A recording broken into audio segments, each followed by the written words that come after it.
ہم میں سے بہت سے لوگ سخت محنت کرتے ہیں، لیکن کبھی سوچا ہے کہ ایسا کیوں ہے کہ کچھ لوگ مالی طور پر بہت آگے نکل جاتے ہیں جبکہ باقی وہیں کے وہیں رہ جاتے ہیں؟ بالکل۔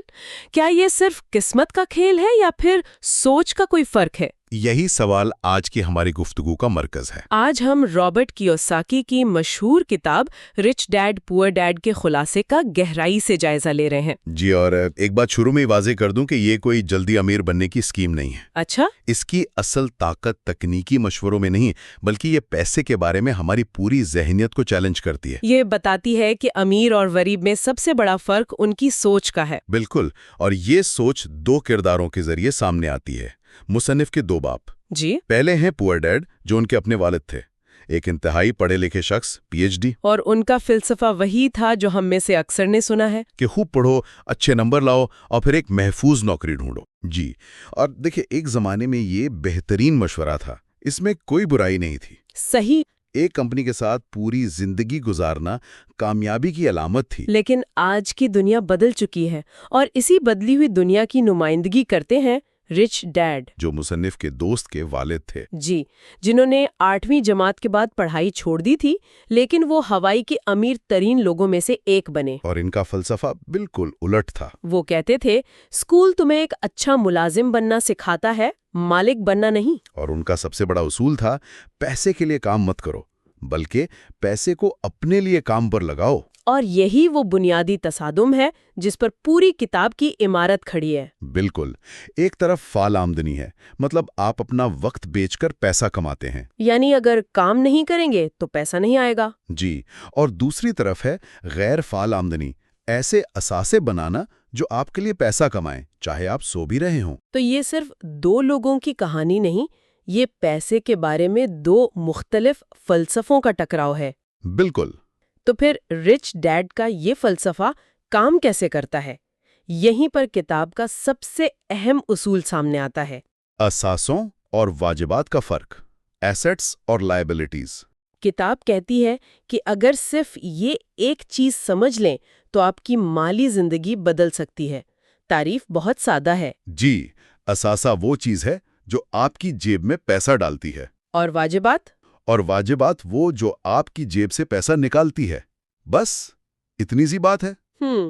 لیکن یہ اتنی سادہ بھی نہیں ہے نا؟ نہیں، کیونکہ اسی سادگی میں ایک گہرا راز ہے۔ کیوساکی کے مطابق امیر لوگ اثاثہ جمع کرتے ہیں، جبکہ باقی لوگ نادانستگی میں واجبات جمع کرتے رہتے ہیں، یہ سمجھتے ہوئے کہ وہ اثاثے بنا رہے ہیں۔ بالکل۔ اور یہیں پر کتاب کی سب سے متنازع بات سامنے آتی ہے۔ وہ کہتے ہیں کہ اپنا گھر ایک اثاثہ نہیں ہے، جی، بلکہ ایک واجب ہے۔ یہ بات سن کر تو پہلی بار مجھے بہت جھٹکا لگا تھا۔ ہمارے معاشرے میں تو اپنا گھر بنانا سب سے بڑی کامیابی ہے۔ صحیح، اور یہی اس کتاب کی طاقت ہے، یہ آپ کی سوچ کو ہلاتی ہے۔ ان کا نقطہ نظر بہت منطقی ہے۔ وہ کیسے؟ دیکھیں، جس گھر میں آپ خود رہتے ہیں وہ آپ کی جیب میں 1 روپیہ بھی ڈال رہا ہے؟ نہیں، بلکہ نکال رہا ہے۔ بالکل، بینک کے قرض کی قسط، ٹیکس، مرمت کے اخراجات۔ جب تک کوئی چیز آپ کو مثبت کیش فلو نہ دے، وہ مالی طور پر ایک بوجھ ہے۔ اچھا، تو مطلب یہ نہیں کہ گھر خریدنا برا ہے، بلکہ یہ سمجھنا ضروری ہے کہ مالی طور پر اس کی حیثیت کیا ہے۔ بالکل صحیح۔ اگر آپ نے گھر کرائے پر دے دیا اور کرایہ خرچات سے زیادہ ہے، تب وہ ایک اثاثہ ہے۔ سمجھ گئی، مسئلہ کیش فلو کی سمت کا ہے۔ جی، اور یہی بات ایک مہنگی گاڑی پر بھی لاگو ہوتی ہے جو قرض پر لی گئی ہو، وہ بھی ایک بڑا واجب ہے۔ تو اگر لوگ ایسی چیزیں جمع کر رہے ہیں جو ان کی جیب سے پیسہ نکال رہی ہیں، تو اس کا نتیجہ کیا نکلتا ہے؟ نتیجہ یہ کہ وہ ایک ایسے چکر میں پھنس جاتے ہیں جسے کیوساکی بڑی خوبصورتی سے ریٹ ریس کہتا ہے۔ چوہے کی دوڑ؟ ہاں، وہ چوہا جو پہیے کے اندر بھاگتا رہتا ہے، بہت محنت کرتا ہے لیکن پہنچتا کہیں نہیں۔ زیادہ تر لوگوں کی مالی زندگی ایسی ہی ہے۔ صبح اٹھو، کام پر جاؤ، تنخواہ لو، اور وہ تنخواہ بلوں اور قرض کی قسطوں میں ختم ہو جاتی ہے، پھر اگلا مہینہ اور وہی چکر دوبارہ۔ اور سب سے خطرناک بات یہ ہے کہ جب آمدنی بڑھتی ہے تو خرچات بھی بڑھ جاتے ہیں۔ اسے لائف سٹائل انفلیشن کہتے ہیں۔ تنخواہ بڑھی تو بڑی گاڑی لے لی، بونس ملا تو گھر بڑا کر لیا۔ نتیجہ یہ کہ وہ پہلے سے زیادہ کمانے کے باوجود مالی طور پر اسی جگہ کھڑے ہوتے ہیں، بلکہ اب وہ اپنی نوکری پر پہلے سے بھی زیادہ انحصار کرنے لگتے ہیں۔ اور یہی پور ڈیڈ کی دنیا ہے۔ اس کے برعکس رچ ڈیڈ کا راستہ مالی آزادی کی طرف جاتا ہے۔ اور مالی آزادی کا مطلب کروڑ پتی ہونا نہیں ہے نا؟ بالکل نہیں، اس کی تعریف بہت سادہ ہے۔ جس دن آپ کے اثاثوں سے آنے والی غیر فعال آمدنی آپ کے ماہانہ اخراجات سے زیادہ ہو جائیں، اس دن آپ مالی طور پر آزاد ہیں۔ یعنی آپ کو زندہ رہنے کے لیے روزانہ کام کرنے کی ضرورت نہ رہے، آپ کے پاس انتخاب کی آزادی ہو۔ جی، آپ کام کریں کیونکہ آپ کو وہ کام پسند ہے، نہ کہ اس لیے کہ آپ مجبور ہیں۔ تب آپ اس ریٹ ریس سے باہر نکل جاتے ہیں۔ بالکل، اور جب تک آپ اثاثے بنانے پر توجہ نہیں دیں گے، آپ اس چکر سے کبھی باہر نہیں نکل سکتے۔ تو یہ سارا کھیل صرف حساب کتاب کا نہیں ہے۔ کتاب اس بات پر بار بار زور دیتی ہے کہ ذہنیت پیسے سے زیادہ اہم ہے۔ جی، بہت سے لوگ جانتے ہیں کہ انہیں کیا کرنا چاہیے، لیکن وہ کرتے نہیں ہیں۔ یہ بات سننے میں تو اچھی لگتی ہے کہ اثاثے بناؤ، لیکن ایک عام تنخواہ دار شخص یہ کیسے کرے؟ بہت اہم سوال ہے۔ کتاب کے مطابق جو چیز لوگوں کو روکے رکھتی ہے وہ پیسے کی کمی نہیں، بلکہ ان کے اپنے جذبات ہیں۔ اور سب سے بڑا جذبہ ہے خوف۔ پیسہ کھونے کا خوف۔ لوگ کوئی بھی خطرہ مول لینے سے ڈرتے ہیں، وہ اپنی نوکری کے جھوٹے تحفظ میں رہنا پسند کرتے ہیں۔ اور دوسرا خوف، لوگ کیا کہیں گے؟ بالکل، اگر میں نے نوکری چھوڑ کر کام شروع کیا اور ناکام ہو گیا تو سب مذاق اڑائیں گے۔ یہ تنقید کا ڈر بھی لوگوں کو فیصلے کرنے سے روکتا ہے۔ ان خوفوں کے علاوہ سستی اور تکبر بھی ہے۔ رچ ڈیڈ کی ذہنیت اس کے بالکل برعکس ہے۔ وہ کیا کرتے ہیں؟ وہ سوال پوچھتے ہیں۔ جب کوئی چیز مہنگی لگتی ہے تو پور ڈیڈ کہتے تھے میں یہ نہیں خرید سکتا۔ یہ ایک ذہنی فل سٹاپ ہے۔ بات ختم ہو گئی۔ جی، جبکہ رچ ڈیڈ پوچھتے تھے میں یہ کیسے خرید سکتا ہوں۔ یہ سوال آپ کے دماغ کو حل تلاش کرنے پر مجبور کرتا ہے۔ یہ تو سوچ کا ایک بنیادی فرق ہے۔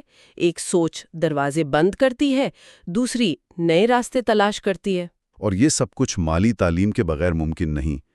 کتاب کا ایک بڑا مقدمہ یہ ہے کہ ہمارا تعلیمی نظام ہمیں سب کچھ سکھاتا ہے، لیکن پیسہ کیسے کام کرتا ہے یہ نہیں سکھاتا ہے نا؟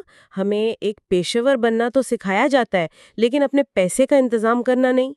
یہی وجہ ہے کہ آپ کو بہت سے پڑھے لکھے لوگ جیسے ڈاکٹرز اور انجینئرز مالی طور پر جدوجہد کرتے نظر آئیں گے۔